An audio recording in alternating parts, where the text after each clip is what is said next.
नमस्कार दोस्तों। आज रविवार का दिन है। आज मैं स्पेशल चर्चा करते हैं।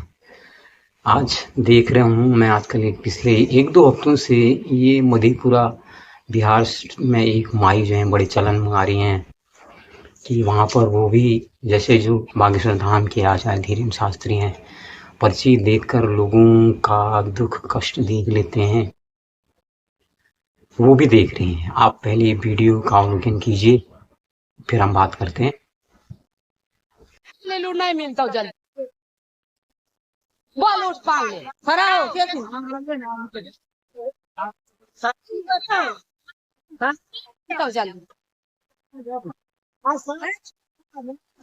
हां ना तुझे पंचायत के 12 नंबर वार्ड में ये माता जी रहते हैं और यहाँ पे धाम लगता है और ये धाम में लाखों श्रद्धालु आते हैं और कहीं ना कहीं माता जी का आशीर्वाद लेते हैं और चेहरा भी जो भी भक्त समस्या उनका जो दुख है वो माता जी बता देते हैं। आइए देखिए, पहले देख लीजिए कि लाखों की संख्या में श्रद्धालु है और ये लाखों की संख्या में श्रद्धालु आते हैं, माता जी का आशीर्वाद लेते हैं और माता जी उनके चेहरा को पढ़ते हैं और चेहरा पढ़ने के बाद उनपे जो समस्या है वो बता देते हैं। और कहीं ना कहीं ये चीज को आपको दिखाने का प्रयास किया और ये स्थान पे आए और आपको दिखाने का प्रयास किया कि इसमें कितनी सच्चाई है। यहाँ के जो भक्तजन है उनसे हम जानने का प्रयास करूंगा कि सच में माता जी चेहरा देखकर चेहरा पढ़कर सच्चाई को।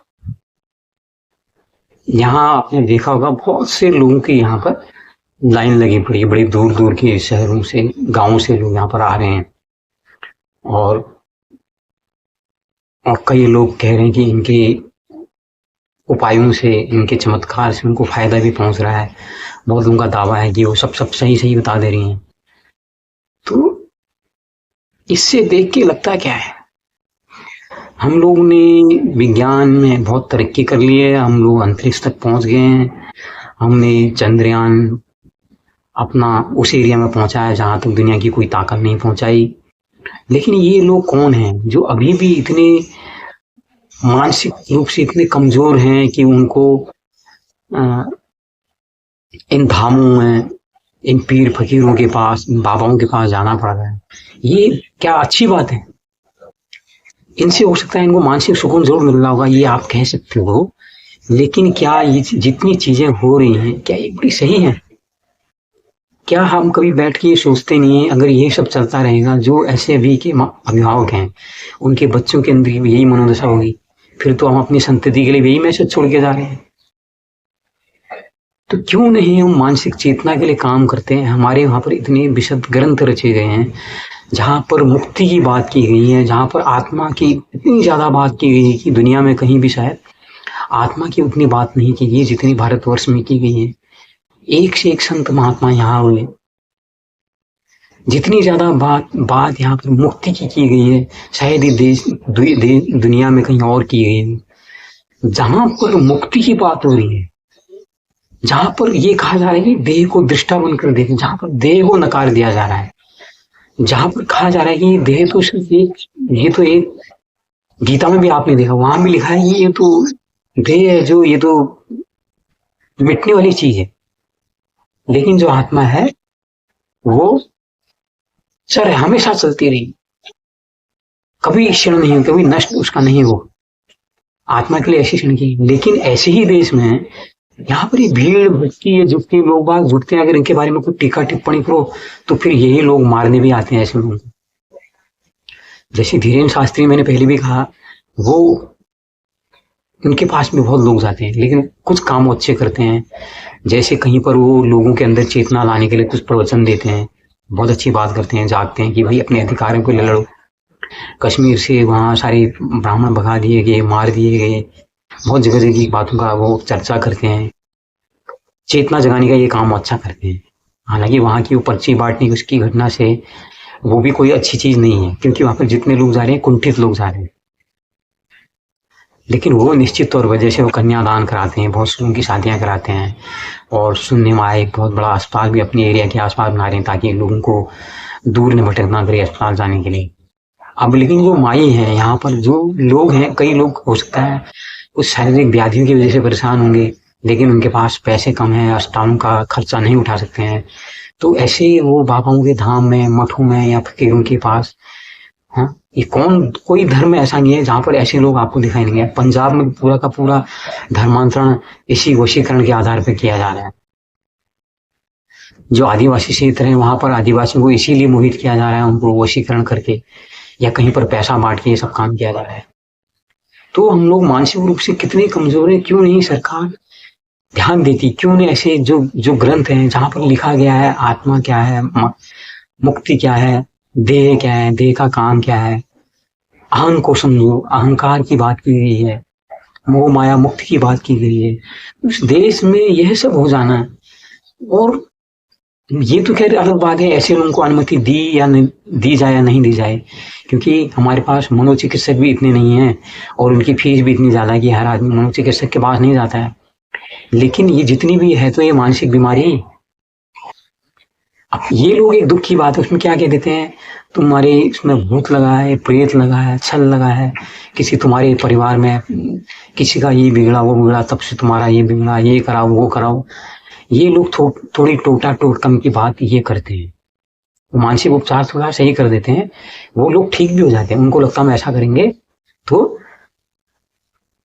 वो ठीक भी हो जाते हैं। जैसे पुरानी कहानी में आप देते थे ना, वो कहते हैं कि अगर तुम जाओगे वहां पर वो जो तोता बना होगा, तोते की अगर गर्दन मरोड़ दोगे तो राक्षस भी मर जाएगा। तो हम लोग भी अपना जो इलाज, मानसिक इलाज है, इसी तरह से करा रहे हैं कि भला अगर तुम फला धाम में चले जाओगे, फला बाबा अगर तुमको भभूत लगा देंगे, चुटके लगा देंगे, कोई पीर फकीर तुमको झाड़ फूंक देगा, तो तुम्हारा जो है भूत है वो भाग जाएगा। और लोग जा रहे हैं क्योंकि है तो ये मानसिक रोग हमारे दिमागों में पहले भरा गया है, उसके बाद ये मानसिक बीमारी से हमें मुक्ति मिल जाती है। और इसमें आम आदमी, कोई आदमी लोगों को समझने के बाद, बताने की बात करता है, वो कहते हैं बहुत ज़्यादा आधुनिक बनने की जरूरत नहीं है, ये हमारी परंपरा, हमारी रूढ़ियाँ, हमारी परंपराएं का लोग उसको मिसाल देते हैं, उसको लोग जोड़ देते हैं, ये सनातन का हिस्सा है। ये सनातन का हिस्सा टोटा टोटकम कभी नहीं रहा। ये कुछ जो निरीह जो स्वार्थी लोग हैं, उन्होंने ग्रंथों को तोड़ा मरोड़ा है। हमारे उपनिषदों में जहाँ पर कठोपनिषद जैसा ग्रंथ है, आप उसको पढ़ेंगे तो आपको लगेगा कितना महान एक ग्रंथ है, जहाँ पर नचिकेता जो है पूरी यमराज से चर्चा कर रहा है कि मरने के बाद क्या होता है क्या नहीं होता है। जब आप पढ़ोगे तो उस चीज़ को तब महसूस करोगे। आदमी पढ़ता ही नहीं है, उसको पढ़ाना भी इसलिए नहीं जाता है। घरों में एक बैठाई और बात की जाती है, ये कुछ लोगों के द्वारा दिमाग में बात डाल दी जाती है कि ऐसे ग्रंथ मत करना, नहीं तो जो पढ़ने वाला है वो परिवार से कट जाता है, वो निर्मोही हो जाता है, उसकी माया खत्म होगी, परिवार को देखना बंद कर देता है। तो सच्चाई से हम लोग कोई रूबरू नहीं होना चाहते, हम लोग डरते हैं। उसी डर का फायदा हमारे बीच में ये हो सकता है, ये जो माई है ये ठीक भी कर रही है। जैसे धीरेन्द्र शास्त्री में कह रहे हैं, वो जितना पैसा आता है उसका वो काम सदुपयोग कर रहे हैं, कभी चेतना जगाने का काम भी कर रहे हैं।